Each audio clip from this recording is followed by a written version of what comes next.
Нови лекарства за несъществуващи болести.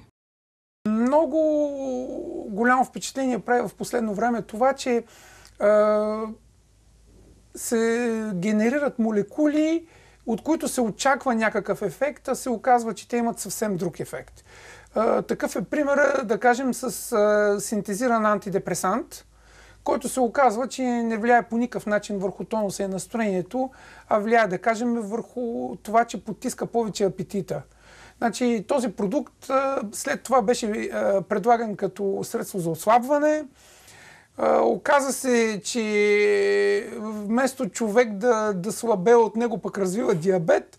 И става една много интересна такава история. И той преди 4 или 5 години вече беше забранен за употреба, но доста време се продаваше. Било е важно в България. Да се върти в търговската мрежа. В търговската мрежа и, разбира се, да носи печалби.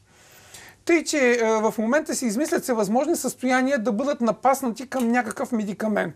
Примерно, да кажем, синтезира се молекула, която трябва да действа, да кажем, невролептично. Оказва се обаче, че тя действа само успокоително. И, да кажем, се измисля едно състояние, като хиперкинетичност при деца и много модерно в момента състояние навсякъде. Кое дете не е хиперкинетично според вас? Кое дете, да кажем, няма дефицит в концентрацията и вниманието?